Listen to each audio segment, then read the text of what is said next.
Welcome dear students. आज हम CBSE political science के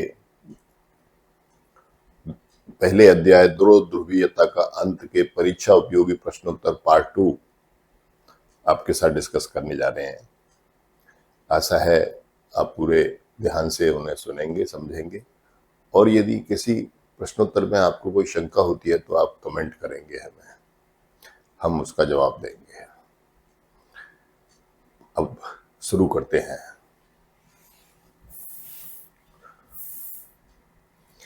मध्य एशियाई गणराज्यों ने सोवियत संघ से अलग होने की मांग क्यों नहीं की?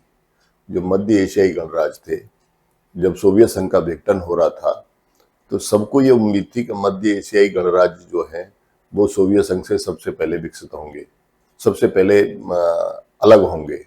लेकिन उन्होंने अलग होने की मांग नहीं की और रूस, बेलारूस और यूक्रेन, इन्होंने सबसे पहले अलग होने की मांग की। ठीक है, तो ऐसा क्यों हुआ? तो मध्य एशियाई गणराज्य सोवियत संघ के साथ रहना चाहते थे क्योंकि वो अविकसित थे, उन्हें स्वतंत्रता की मांग नहीं की थी। ठीक है, ये मध्य एशिया के गणराज्य जो थे, ताजिकिस्तान, किर्गिस्तान, उज्बेकिस्तान, कजाकिस्तान, ये जितने भी मध्य एशियाई क्षेत्र के गणराज्य थे, ये सोवियत संघ के साथ ही रहना चाहते थे। ये नहीं चाहते थे कि सोवियत संघ का विघटन हो, क्योंकि ये अविकसित क्षेत्र थे और सोवियत संघ ने सबको न्यूनतम गारंटी, सबको न्यूनतम वस्तुओं की आवश्यकता की गारंटी दे ही रखी थी। इसलिए वो लोग सोवियत संघ से अलग नहीं होना चाहते थे। 1991 के दिसंबर में बोरिस येल्त्सिन के नेतृत्व में रूस, यूक्रेन और बेलारूस ने सोवियत संघ की समाप्ति की घोषणा की। ठीक है, और कम्युनिस्ट पार्टी पर प्रतिबंध लगा दिया। इसके विपरीत जबकि ये तीनों राज्य, रूस, यूक्रेन और बेलारूस, इनके बारे में तो ये माना जाता था कि ये तो कभी सोवियत संघ से अलग होने की मांग करेंगे ही नहीं, क्योंकि ये तो पहले से भी काफी समृद्ध राज्य थे। लेकिन उन्होंने सोवियत संघ से समाप्ति की घोषणा कर दी 1991 में।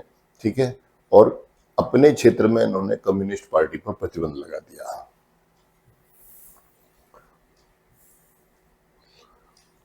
जोसेफ स्टालिन कौन थे? इनका सोवियत संघ में क्या सहयोग था? जोसेफ स्टालिन कौन थे? इनका सोवियत संघ में क्या सहयोग था? तो स्टालिन लेनिन के उत्तराधिकारी थे। व्लादिमीर लेनिन, जो सोवियत संघ के पहले राष्ट्रपति थे, जिन्होंने सोवियत संघ को जारशाही से निकाल करके और सोवियत प्रणाली में लाए थे, तो उन्हें साम्यवाद का एक तरह से कहना चाहिए प्रणेता कहा जाता था लेनिन को। तो लेनिन 1924 तक रहे।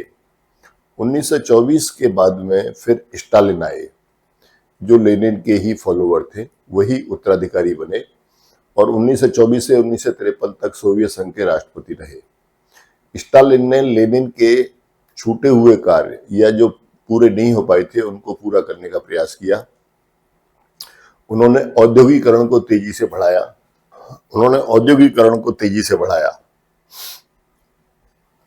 सबसे पहली बात, उन्होंने औद्योगिकरण को तेजी से बढ़ाया। खेती का बलपूर्वक सामूहिकीकरण किया। उससे पहले खेती, जो लेनिन अपने पीरियड में खेती को पूर्ण रूप से उसका सामूहिकरण नहीं कर पाए थे। ठीक है, तो इन्होंने खेती का बलपूर्वक सामूहिकरण किया। दूसरे विश्व युद्ध में इन्होंने जीत दिलाई। ठीक है, और कम्युनिस्ट पार्टी में अपने विरोधियों को कुचल डाला। ठीक है, तो इनके ये 4 कार्य मुख्य थे। औद्योगिकरण को इन्होंने तेजी से बढ़ावा दिया, खेती का सामूहिकरण किया, द्वितीय विश्व युद्ध में जीत दिलाई और कम्युनिस्ट पार्टी में जो इनके विरोधी थे उनको कुचल डाला पूरी तरीके से। ठीक है,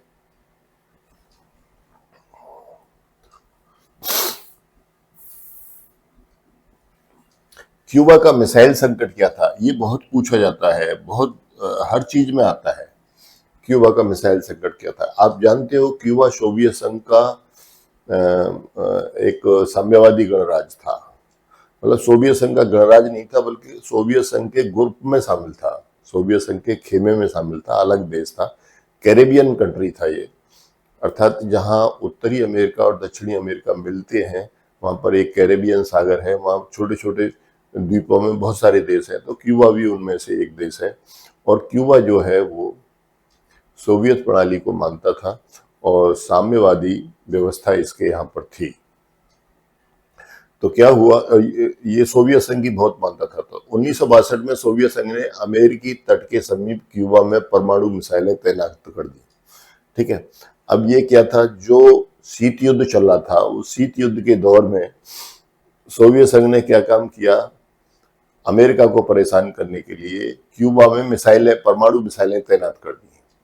ठीक है, और वो परमाणु मिसाइलें इस तरह से तैनात करी कि अमेरिका के जो भी मुख्य मुख्य शहर थे सब को निशाना बना करके उन्होंने वो वहां पर लगा दी।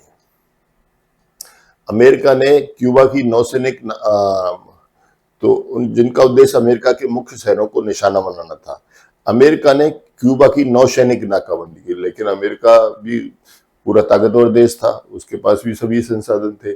उसने क्या काम किया, क्यूबा की चारों तरफ से नाकाबंदी कर दी। अब नाकाबंदी हो गई तो अब क्यूबा में न कोई जाने वाला था न कोई आने वाला था। ठीक है, तो ऐसे में फिर दोनों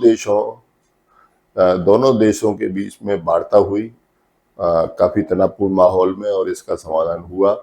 उसने अपनी मिसाइलें हटा ली और उन्होंने अपनी नाकाबंदी हटा ली। ठीक है, अब बात आती है सोवियत संघ का विघटन क्यों हुआ। तो ये ध्यान रखना, 1962 में परमाणु मिसाइलें अमेरिका के लिए तैनात कर दी थी सोवियत संघ के सहयोग से। इसी को क्यूबा का मिसाइल संकट कहते थे। सोवियत संघ का विघटन क्यों हुआ,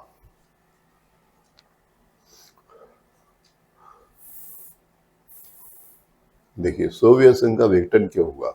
सोवियत संघ की राजनीतिक आर्थिक संस्थाएं अंदरूनी कमजोरी के कारण लोगों की आकांक्षा पूरी नहीं कर सकी। सोवियत संघ की राजनीतिक आर्थिक संस्थाएं क्यों नहीं कर सकी, क्योंकि सोवियत संघ में 3 चीजें जो अच्छाई भी थी और बुराई भी थी। पहली चीज केंद्रीय सत्ता थी वहां, दूसरी चीज नौकरशाही को असीमित अधिकार थे, तीसरी चीज कम्युनिस्ट पार्टी एकमात्र दल था और वो किसी के प्रति भी जवाबदेह नहीं थी।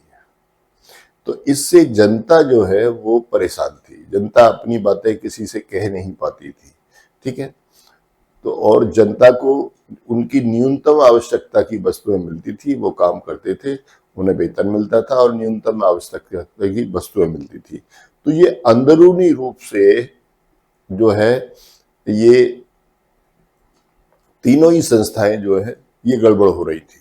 ठीक है, उससे क्या हुआ कि लोगों की जो राजनीतिक आर्थिक जो जो वहां पर संस्थाएं थी वो संस्थाएं पूरी तरह से कमजोर होने लगी, क्योंकि उनके ऊपर नौकरशाही का भी शिकंजा था, दूसरा कम्युनिस्ट पार्टी के लोगों का भी शिकंजा था।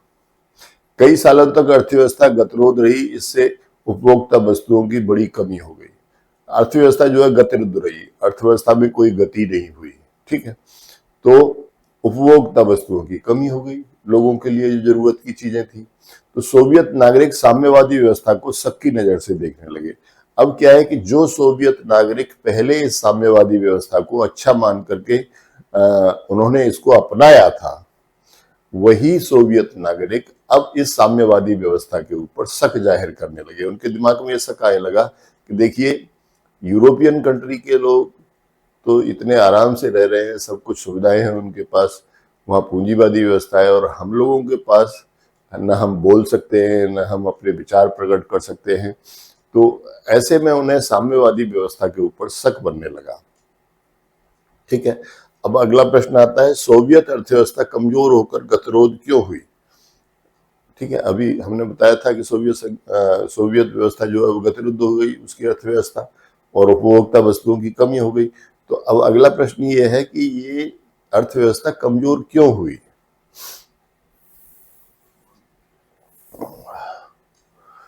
सोवियत संघ ने अपने संसाधनों का अधिकांश परमाणु हथियार और सैन्य साजो सामान पर लगाया। सोवियत संघ ने अपने संसाधनों का अधिकांश कहाँ लगाया, परमाणु हथियारों पर और सैन्य साजो सामान पर। क्योंकि उस समय पर क्या हो रहा था कि वो उसकी अमेरिका के साथ होड़ चल रही थी, और उस होड़ को हम क्या कहते थे, शीत युद्ध कहते थे। तो शीत युद्ध चल रहा था, तो इस वजह से उसने अपने ज्यादातर जो संसाधन थे वो परमाणु हथियार बनाने में और सैन्य साजो सामान बनाने में लगाए। अपने संसाधन पूर्वी यूरोप के पिछलग्गू देशों के विकास पर भी खत्म। देखिए, जो पूर्वी यूरोप के 8 देश उसके साथ थे, एक तो उसने परमाणु हथियार और सैन्य साजो सामान पर ज्यादा खर्च किया। दूसरा, पूर्वी यूरोप के जो 8 देश जो उनके साथ लगे हुए थे उसके विकास पर भी खर्च किया। ठीक है। तीसरा, 79 में 1979 में अफगानिस्तान में अपनी सैनिक हस्तक्षेप कर दिया और अपनी सेना भेज दी वहां पर। तो अब उस सेना का भी एक एक्स्ट्रा खर्चा आने लगा। प्रशासन गतिरुद्ध हो गया क्योंकि उसमें भारी भ्रष्टाचार था प्रशासन में। मैंने बताया ना, ब्यूरोक्रेसी जो थी, जो नौकरशाही थी, वो भ्रष्टाचार से युक्त हो गई। ठीक है। और गलतियों को सुधारने की उसकी अक्षमता बढ़ती गई क्योंकि उसे गलतियों का जवाब किसी को देना ही नहीं था। तो अब इन बातों को देखिए, सोवियत संघ में अपने संसाधनों का अधिकांश परमाणु हथियार और सैन्य साजो सामान पे लगाया। ठीक है। दूसरा, उसने अपने पूर्वी यूरोप के जो 8 पिछलग्गू देश थे उनके विकास पर खर्च किया। 79 में उसने अफगानिस्तान में सैनिक हस्तक्षेप कर दिया, अपनी सेना भेज दी वहां पर। ठीक है। और प्रशासन जो था उसमें जो नौकरशाही थी वो तो पहले से ही काफी एक तरह से कहना चाहिए जवाबदेह नहीं थे किसी के लिए, तो इसलिए उसमें भारी भ्रष्टाचार आ गया। ठीक है। तो ये 4 बातें हुई। इसके बाद शासन में ज्यादा खुलापन लाने के प्रति बस लोगों की अनिच्छा थी। ठीक है। लोग भी यह चाहते थे कि शासन में ज्यादा खुलापन नहीं लाया जाए, क्योंकि खुलापन लाने से क्या होता है कि देश में जो भी नई नई चीजें बनती हैं उनका विदेशी लोगों को भी पता चलता है, इसलिए लोग ज्यादा खुलापन लाने के इच्छुक नहीं थे। दूसरा, छठवां, देश काफी विशाल था फिर भी सत्ता केंद्रीयकृत थी। अब आप देखिए, मैंने आपको बताया था उस पिछले बार के उनकी जो रेलवे लाइन थी, ट्रांस साइबेरियन रेलवे लाइन, उसमें एक आदमी फर्स्ट से लेकर के लास्ट स्टेशन तक यदि यात्रा करता था तो उसे 11 बार अपनी घड़ी मिलानी पड़ती थी, अर्थात 11 टाइम जोन पार करती थी वो रेलवे लाइन। तो इतना विशाल क्षेत्र सोवियत संघ था। ठीक है। तो इतने विशाल क्षेत्र में सत्ता कैसी थी? केंद्रीकृत थी। कोई कोई दूसरा क्षेत्र जो है किसी के लिए सुन नहीं सकता था, सबको अपनी बातें केंद्रीय सत्ता से ही कहनी होती थी। ठीक है। तो कम्युनिस्ट पार्टी के सदस्यों को और अधिकारियों को आम नागरिक से ज्यादा विशेषाधिकार मिले हुए थे। इससे सरकार का जनाधार खिसकता गया। इससे जनता जो है, जो आम नागरिक जो है, वो नाराज हो गए, क्योंकि जो केंद्रीय पार्टी थी कम्युनिस्ट पार्टी, वो और जो अधिकारी लोग थे उनको आम नागरिक से ज्यादा विशेषाधिकार मिले हुए थे। ठीक है। क्योंकि उनका तो हर एक के ऊपर अंकुश था। अच्छा, अगला सवाल है, सोवियत संघ के विघटन की चौंकाने वाली हैरत अंगेज घटना क्या थी? सोवियत संघ के विघटन की चौंकाने वाली हैरत अंगेज घटना क्या थी? तो देखिए, वो हैरत अंगेज घटना क्या थी। सोवियत नागरिकों में राष्ट्रवादी भावनाओं और संप्रभुता की इच्छा की उभार की घटना। यानी सोवियत संघ के जो भी नागरिक थे उनमें राष्ट्रवादी भावनाएं जोर मार रही थी। ठीक है। और वो अपने प्रांत को संप्रभु बनाना चाहते थे, अर्थात वो सोवियत संघ के अधीन नहीं रखना चाहते थे, वो अपने प्रांत को संप्रभु बनाना चाहते थे, एक स्वतंत्र देश बनाना चाहते थे। तो ये दोनों भावनाएं, एक तो राष्ट्रवादी भावना है, दूसरा संप्रभुता की इच्छा का उभार जो है नागरिकों में बहुत ज्यादा हो रहा था, जिसमें ये एक अनोखी बात है, जिसमें रूस, बाल्टिक गणराज्य, एस्टोनिया, लताविया, लिथुआनिया, यूक्रेन तथा जॉर्जिया की जनता इसमें शामिल थी। अब ये जो बाल्टिक गणराज्य थे, एस्टोनिया, लताविया और लिथुआनिया, ये 3 गणराज्य, ठीक है, और रूस, यूक्रेन और जॉर्जिया, इनकी जो जनता थी उसमें राष्ट्रवादी भावनाओं और संप्रभुता की इच्छा बहुत जोर से उभार ले रही थी। ठीक है। यह एक चौंकाने वाली घटना थी। वो कौन सा सोवियत गणराज्य था जिसने सबसे पहले स्वतंत्रता की घोषणा की? वो कौन सा? लिथुआनिया था, लिथुआनिया। ठीक। लिथुआनिया ने मार्च 1990 में अपने को स्वतंत्र घोषित कर लिया और जून 1990 में रूस अलग हो गया। ठीक है, तो ये दो राज्य सबसे पहले सोवियत संघ से अलग हुए। एक तो लिथुआनिया जो बाल्टिक गणराज्य था, और दूसरा रूस। लिथुआनिया ने मार्च 1990 में अपनी स्वतंत्रता की घोषणा कर ली और जून ने 1990 में सोवियत संघ से अपने को अलग कर लिया। ठीक है, अब अगला सवाल आता है, बोरिस येल्त्सिन कौन थे? बोरिस येल्त्सिन कौन थे? यह 1990 में, यह 1991 से 99 तक रूस के पहले चुने हुए राष्ट्रपति थे, बोरिस येल्त्सिन। यानी रूस जब सोवियत संघ से अलग हुआ तो वो एक स्वतंत्र देश बना, तो उस स्वतंत्र देश में चुनाव हुए, उन चुनावों में चुन करके आए बोरिस येल्त्सिन, तो वो रूस के सबसे पहले चुने हुए राष्ट्रपति थे। ठीक है, बोरिस येल्त्सिन। और ये 1991 से 1999 तक रूस के पहले चुने हुए राष्ट्रपति थे, यानी 8 साल रहे ये। इन्होंने सोवियत संघ के विघटन में केंद्रीय भूमिका निभाई, इन्होंने भी सोवियत संघ के विघटन में अपनी भूमिका निभाई थी। यह साम्यवाद से पूंजीवाद की ओर संक्रमण के दौरान रूसी लोगों के कष्ट के लिए जिम्मेदार थे। जब रूस और सोवियत देश, जो 15 जो प्रांत थे, वो बाद में जब देश बन गए, तो इनमें साम्यवाद से पूंजीवाद की ओर संक्रमण शुरू हुआ, यानी बदलाव शुरू हुआ। ठीक है, तो जब इनमें बदलाव शुरू हुआ तो उस समय पर रूस के जो राष्ट्रपति थे बोरिस येल्त्सिन थे, बाकी राज्यों के अलग अलग थे। तो बोरिस येल्त्सिन भी जो है रूस को नियंत्रित नहीं कर पाए, वहां की जनता को कंट्रोल नहीं कर पाए, और जनता को बहुत ज्यादा कष्ट झेलने पड़े इस संक्रमण के दौरान। ठीक है, लोगों की जमा पूंजी भी खर्च हो गई, लोग बहुत ज्यादा गरीब हो गए, और प्रशासन को भी कोई अच्छी आमदनी नहीं हुई, क्योंकि सभी चीजें बहुत सस्ते दामों पर बेच दी गई। उद्योग धंधे, 90% उद्योग धंधे गिरी हुई कीमत पर बेच दिए गए लोगों को।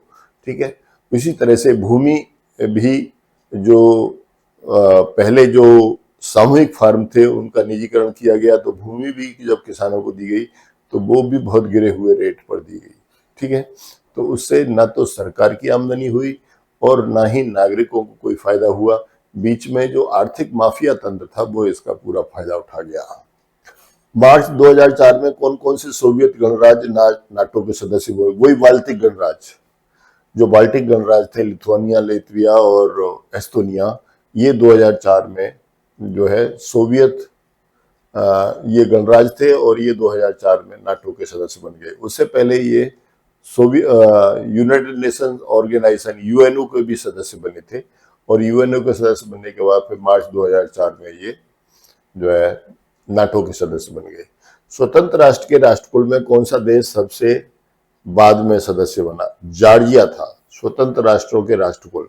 जब सोवियत संघ का विघटन हो गया और 15 उसके जो प्रांत थे वो देश बन गए, तो उनको ऑर्गेनाइज करने के लिए, उनको एक साथ रखने के लिए रूस यूक्रेन ने मिलकर के स्वतंत्र राष्ट्रों का राष्ट्रकुल नाम का एक संगठन बनाया, जिसे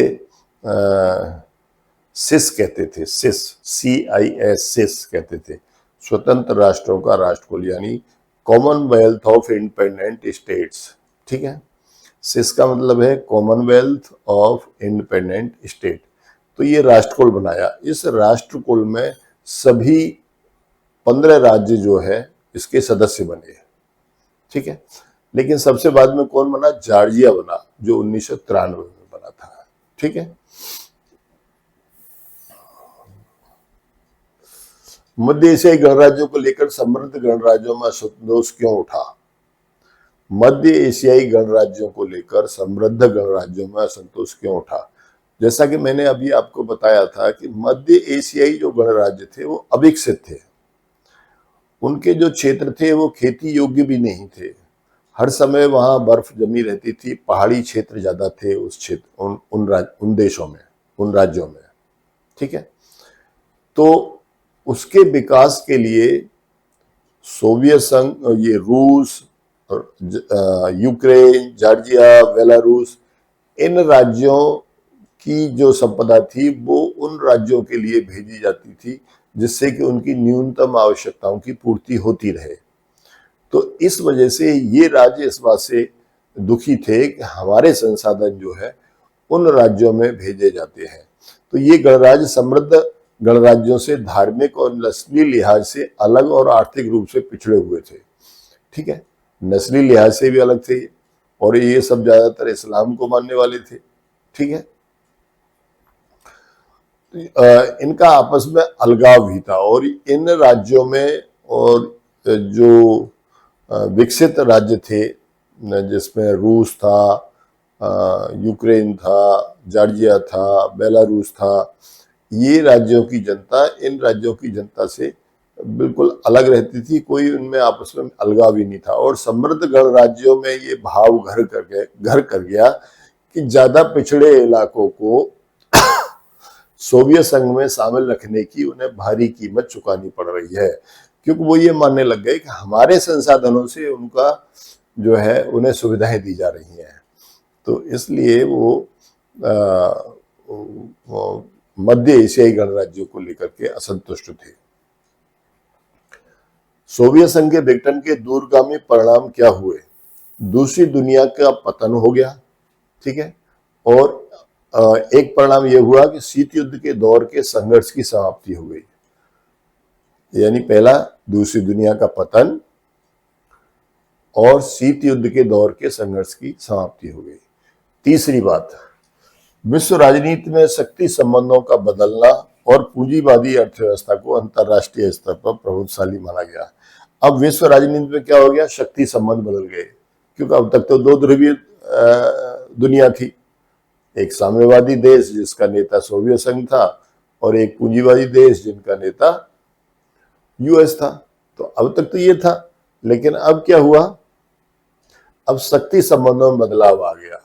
अब दूसरी दुनिया तो खत्म हो गई, तो अब अमेरिका जो है एक ध्रुवीय देश बनने की कोशिश करने लगा और पूंजीवादी अर्थव्यवस्था, क्योंकि अमेरिका और उसके सहयोगी देश वो जो है पूंजीवादी अर्थव्यवस्था को फॉलो करते थे और उन पर कोई असर नहीं पड़ा।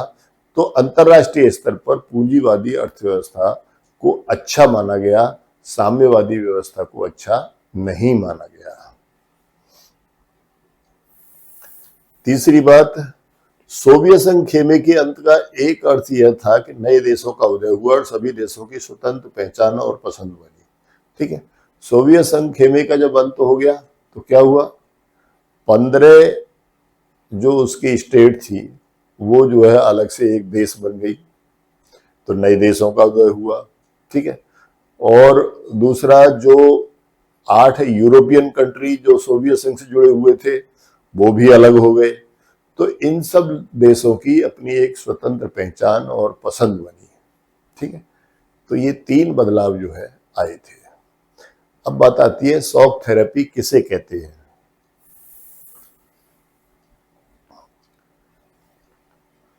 जब सोवियत व्यवस्था से सभी राज्य अलग हो रहे थे तो उन राज्यों ने साम्यवादी व्यवस्था को छोड़ करके पूंजीवादी व्यवस्था अपनाने की इच्छा थी उनमें। तो जब वो पूंजीवाद अपनाना चाहते थे तो उस समय पर पूंजीवाद में बदलाव के लिए विश्व बैंक और अंतर्राष्ट्रीय मुद्रा कोष ने एक मॉडल बनाया उन लोगों के लिए कि आप इसको फॉलो करेंगे तो आप बन सकते हैं, और उस मॉडल का ही नाम शॉक थेरेपी था। शॉक कहते हैं बिजली का जो करंट लगाया जाता है, झटका लगाया जाता है, उसको शॉक कहते हैं। थेरेपी कहते हैं उपचार को। तो इसका मतलब है आघात पहुंचाकर उपचार करना है। ठीक है, तो इसे शॉक थेरेपी कहा गया। किसने कहा इसे? विश्व बैंक ने और अंतर्राष्ट्रीय मुद्रा कोष ने। ठीक है, तो शॉक थेरेपी की सर्वोपरि मान्यता क्या थी? शॉक थेरेपी में जो विचार रखे गए उनमें सबसे ज्यादा जो विचार जिस पे शॉक थेरेपी या विश्व बैंक या अंतर्राष्ट्रीय मुद्रा कोष विचार करते थे वो सर्वोपरि मान्यता क्या थी? तो देखिए उस सर्वोपरि मान्यता क्या थी? मिल्कियत का सबसे प्रभावी रूप निजी स्वामित्व का होना है। यानी अब कोई भी वस्तु, कोई भी संपत्ति, कोई भी उत्पादन का साधन जो है वो राज्य के अंतर्गत नहीं रहेगा, राज्य के नियंत्रण में नहीं रहेगा, राज्य के अधिकार में नहीं रहेगा, बल्कि वो निजी लोगों के अधिकार में रहेगा। ये जो है उसकी सर्वोपरि मान्यता थी। ठीक है, तो उसमें क्या किया गया, राज्य की संपदा का निजीकरण कर दिया गया। ठीक है, और व्यावसायिक स्वामित्व का निजीकरण कर दिया गया, और सामूहिक फार्म की जगह पर निजी फार्म बना दिए गए, और पूंजीवादी के साथ मुक्त व्यापार को प्रमुखता दी गई। तो ठीक है, मुक्त व्यापार को प्रमुखता दी गई। अब व्यापार जो है कहीं से भी करो, अपनी मुद्रा में करो, ठीक है, और कोई शर्त नहीं है, उसे कहते हैं मुक्त व्यापार। तो ये मुक्त व्यापार की व्यवस्था जो है अपनाई गई। ठीक है, पूंजीवादी व्यवस्था को अपनाने के लिए कौन सी नीति महत्वपूर्ण मानी गई? अब पूंजीवादी व्यवस्था, यदि साम्यवादी से पूंजीवादी की तरफ आ रहे थे तो इन बातों को प्रमुखता दी गई थी। अब बात यह आती है कि पूंजीवादी व्यवस्था को अपनाने के लिए कौन सी नीति महत्वपूर्ण मानी गई? तो उत्पादन के साधनों का निजीकरण।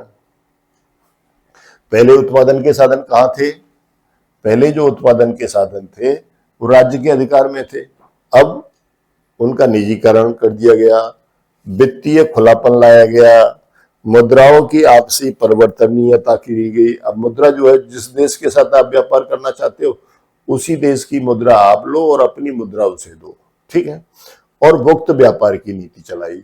तो ये चार बातें जो है अपनाने के लिए महत्वपूर्ण मानी गई। उत्पादन के साधनों का निजीकरण, वित्तीय खुलापन, मुद्राओं की आपसी परिवर्तनीयता और मुक्त व्यापार की नीति है। इतिहास की सबसे बड़ी गराज सेल किसे कहा जाता है? इतिहास की सबसे बड़ी गराज सेल,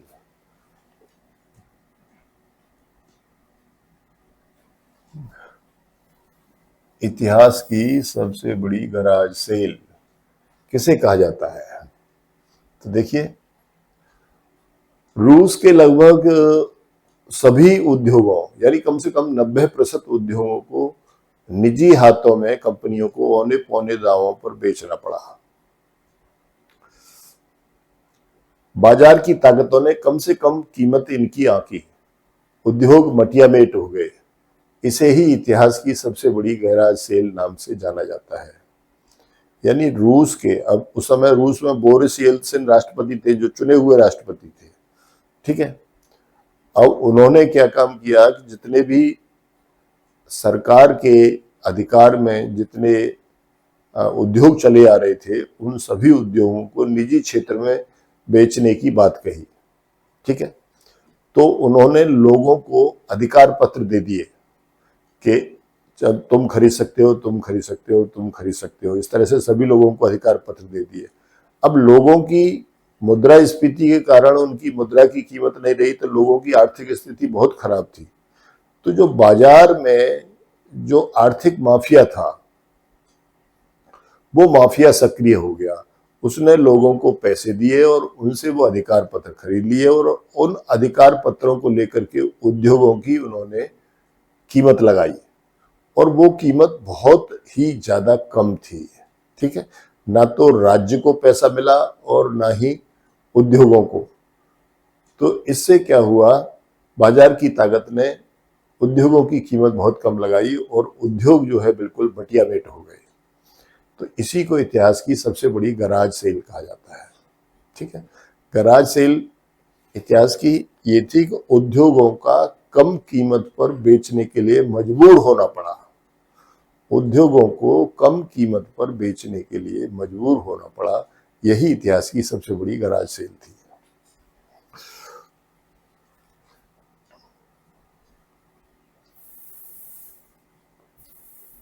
मध्य एशिया के कौन से देश में 10 वर्षों तक गृह युद्ध चला? 1991 से 2001 तक ताजिकिस्तान में गृह युद्ध चला। ठीक है, कौन से देश में? ताजिकिस्तान में। ताजिकिस्तान में चला। कब से कब तक? 1991 से लेकर के 2001 तक। ठीक है, ताजिकिस्तान ये मध्य एशियाई गणराज्य था रूस का। ठीक है, सोवियत संघ का। तो इसमें 10 वर्ष तक गृह युद्ध चला था। सोवियत संघ से अलग होने के बाद। सोवियत संघ से अलग होकर कौन कौन से गणराज्य और पूर्वी यूरोपीय देश आगे विभाजित हुए। ठीक है, अब क्या है, जब सोवियत संघ से अलग हो गए तो बहुत से गणराज्य भी आपस में विभाजित होने लग गए, और जो रूस, जो पूर्वी यूरोप के देश थे, 8 जो सोवियत संघ के साथ मिले हुए थे, उनमें भी विभाजन होने लग गया। तो अभी देखिए कौन कौन से थे ये देश।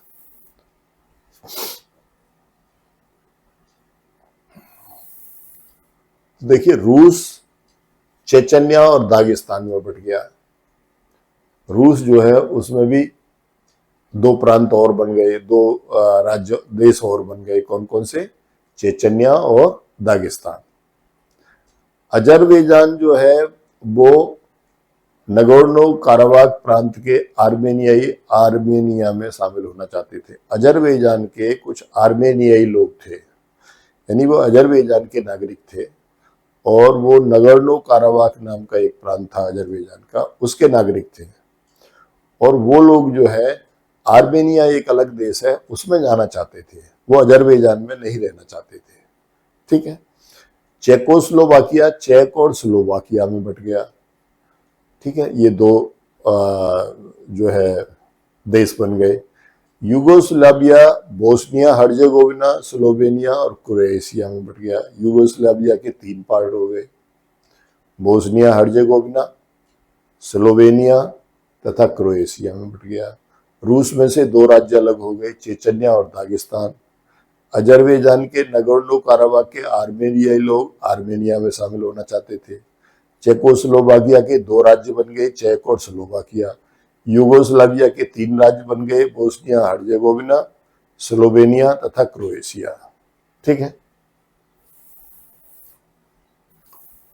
सोवियत संघ से विघटन के बाद रूस ने अपनी अर्थव्यवस्था कैसे संभाली है? क्योंकि रूस की अर्थव्यवस्था, जो मैंने बताया था कि अभी इतिहास की सबसे बड़ी गराज सेल वहां चली थी, उद्योगों को औने पौने दामों में बेच दिया गया, तो रूस की अर्थव्यवस्था बहुत डामाडोल हो गई। उसकी जो मुद्रा थी रूबल, उसकी कोई कीमत ही नहीं रही। लोगों की जो जमा पूंजी थी बैंक में, वो सब जमा पूंजी वस्तुएं खरीदने में ही जो है खर्च हो गई। दूसरा, बैंक भी सब दिवालिया हो गए। तो ऐसी स्थिति में रूस ने अपनी जो अर्थव्यवस्था थी वो किस तरीके से संभाली? रूस ने अपने प्राकृतिक संसाधन जैसे तेल, प्राकृतिक गैस और धातुओं का निर्यात करके अपनी अर्थव्यवस्था को संभाला। क्योंकि आपको पता होना चाहिए कि रूस जो है दुनिया में सबसे अधिक तेल के भंडार रूस के अंदर है। दुनिया में सबसे अधिक तेल के भंडार रूस के अंदर हैं।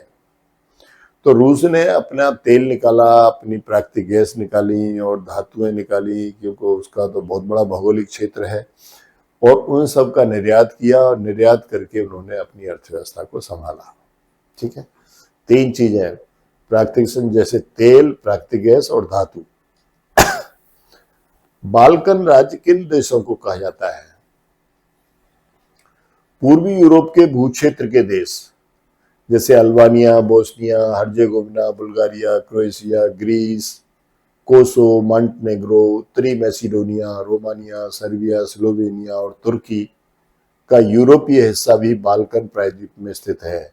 यह 5,50,000 वर्ग किलोमीटर का एक त्रिकोणीय क्षेत्र है, जिसे बाल्कन देश कहा जाता है। ठीक है, बाल्टिक गणराज्य कौन कौन से हैं? क्योंकि ये टर्म जब आप इस लेसन को पढ़ते हो तो बहुत आते हैं, बाल्कन देश, बाल्टिक गणराज्य। तो बाल्टिक गणराज्य कौन कौन से थे? प्रथम विश्व युद्ध के बाद बाल्टिक सागर के पूर्वी तट पर उभरे नए संप्रभु राज्य, जिनमें एस्टोनिया, लेत्विया और लिथुआनिया थे, और फिनलैंड भी था। लेकिन द्वितीय विश्व युद्ध के बाद में फिनलैंड का नाम इसमें कम लिया जाता था, इन्हीं तीनों का ज्यादा लिया जाता था, एस्टोनिया, लेत्विया और लिथुआनिया का। ठीक है, जब अंतर्राष्ट्रीय मामलों में एक देश के प्रभाव की अपेक्षा कई देशों के समूह का प्रभाव होता है, तो ऐसी व्यवस्था को क्या कहते हैं? बहुध्रुवीय व्यवस्था कहते हैं। ठीक है, पूंजीवाद शब्द की व्याख्या कीजिए। अब ये इतनी देर से आप सुन रहे हो, पढ़ रहे हो, ये पूंजीवाद होता क्या है? अर्थव्यवस्था में उत्पादन के साधनों, उत्पादन कहाँ कहाँ से होता है? एक तो भूमि से होता है उत्पादन, दूसरा उद्योगों से होता है, मशीनें बनाती हैं, तो इन पर निजी लोगों का अधिकार होता है। जो साम्यवादी अर्थव्यवस्था थी सोवियत संघ में, उस पर राज्य का अधिकार था, लेकिन जो पूंजीवादी अर्थव्यवस्था है उसमें उत्पादन के साधनों पर निजी लोगों का अधिकार होता है। ठीक है। और उत्पादन का उद्देश्य अधिक से अधिक लाभ कमाना होता है। जन कल्याण उत्पादन का उद्देश्य नहीं होता। जैसे साम्यवादी अर्थव्यवस्था में जन कल्याण जो है उसके लिए उत्पादन किया जाता है, लेकिन यहाँ पर उत्पादन जो है अधिक से अधिक मुनाफा कमाने के लिए, लाभ कमाने के लिए किया जाता है। ये अर्थव्यवस्था बाजार शक्तियों द्वारा नियंत्रित होती है। इसे सरकार की नीतियां नियंत्रित नहीं करती, बल्कि बाजार की जो शक्तियां हैं वो इसे नियंत्रित करती हैं। बाजार की शक्तियां क्या होती हैं? मांग और आपूर्ति। ठीक, कि कितनी मांग है और कितनी आपूर्ति हुई। तो मांग और आपूर्ति जो है वो बाजार की शक्तियां होती हैं और वही इस अर्थव्यवस्था को नियंत्रित करती हैं।